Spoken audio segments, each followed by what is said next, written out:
We finally have enough data in the polling to see whether or not the conviction of Donald Trump is going to help him in the election or hurt him in the election. And I wanted to make this video for the last couple weeks, but I really wanted to wait until there was some solid data so I could show everybody what is going on in the polls right now, and then my updated prediction of what's going to happen in this election. Before we go into the data though, I want to reiterate what a sham this trial was and what a moral stain it is on the American justice system.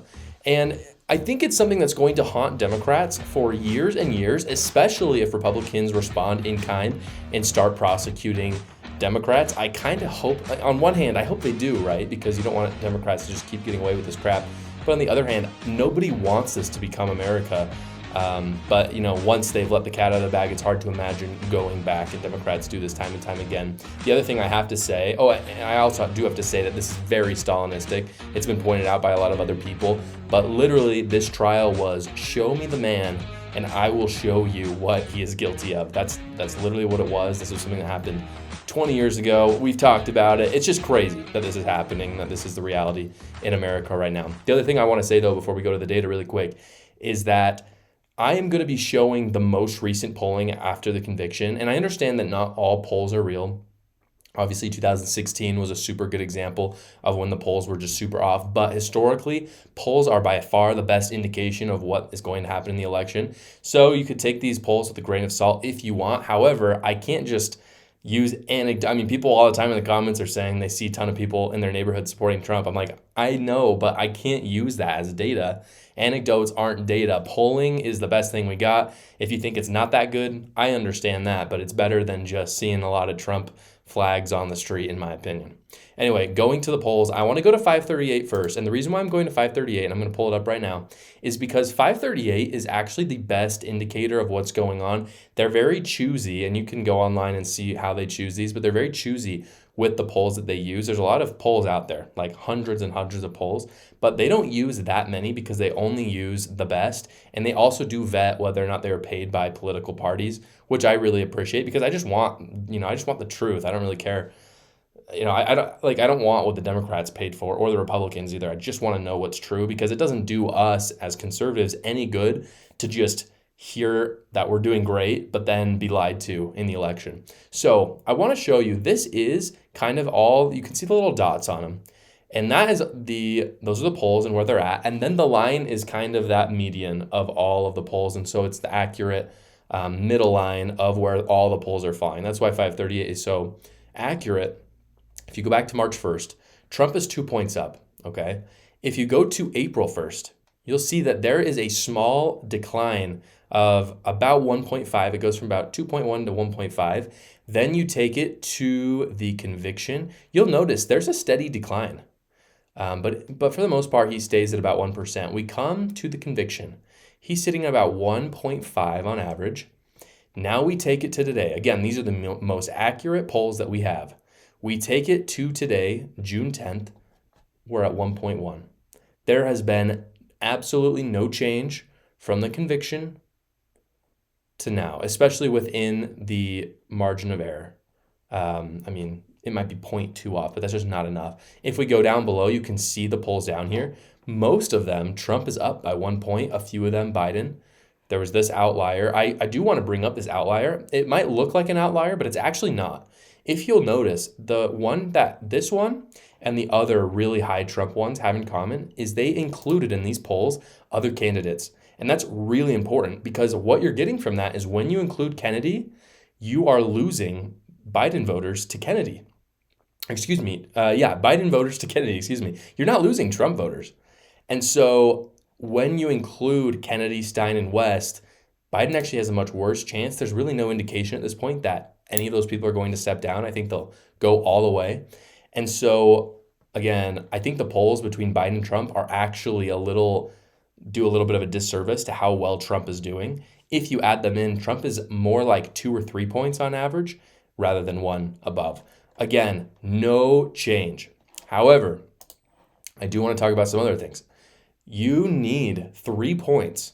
I've said this for a long time, but Biden, it's not about the majority. It's not about the popular vote. We live in a country that uses the Electoral College. So it's not even about Biden being over Trump. He's not even over Trump nationally. There's a really good shot that Trump is going to win the popular vote. But if he doesn't, I've done other videos on this. I think, and I've looked at a lot of data and a lot of people have agreed with me on this, Biden's going to need at least 3% above Trump in order to win the swing states for the most part. And he just doesn't have it. If you look at almost all the betting websites, Donald Trump has above 50% chance of winning. Joe Biden is somewhere in the high 30s. If you look at Joe Biden's favorability, he's at like the high 30s, like 38%, which is absolutely abysmal.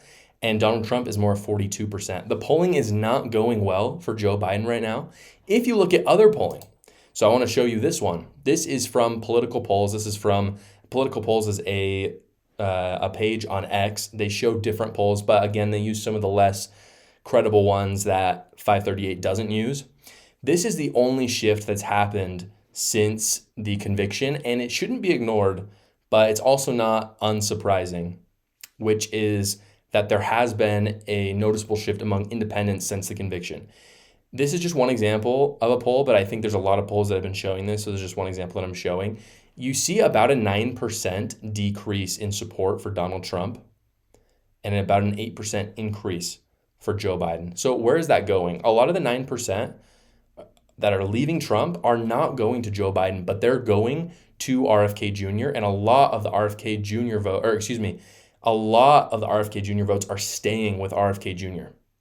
So what you're seeing is Biden's getting some support, but again, these numbers are for independent voters only. These are not for the people who are registered with other parties. So even though it might look like a big number, it's really representing maybe less than 1%. And it's, again, looking at 538, it just doesn't add up. We're not seeing the massive shift away from Trump with the conviction. Now, I also have to point out, we're not seeing a massive shift towards Trump either. This is something that a lot of Republicans have talked about. I see no evidence for it. I see a lot of the MAGA voters are really hyped on Trump right now, and the conviction came out and nothing changed. They still feel that this is a sham trial, which they should.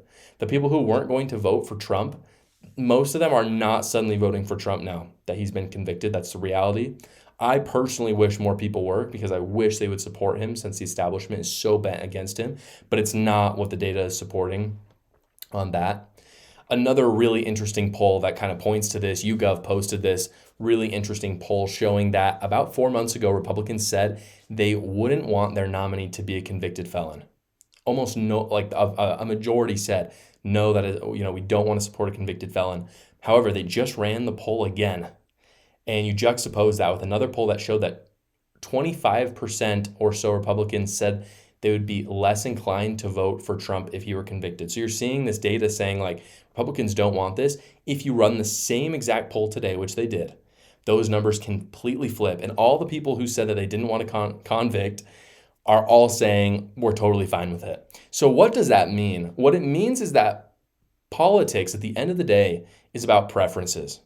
And this is what a lot of the political pundits are not understanding. A lot of the people that are too high on Trump or too high on Biden are not talking about this, but this is about preferences.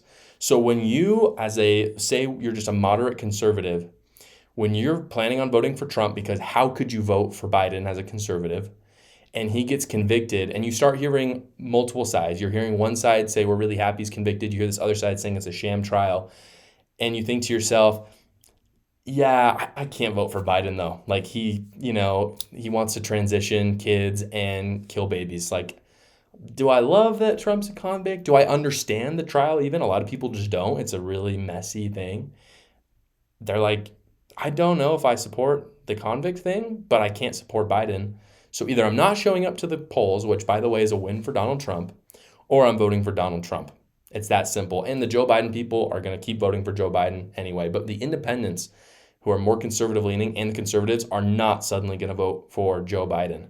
That's just not going to happen. It is, again, it's preferences. You can ask people today all you want. Would you maybe hypothetically vote for a convict? Does that bother you? They may say, oh yeah, I'm a little less inclined to vote for a convict. But when they show up to the ballot box, they will write in Donald Trump's name.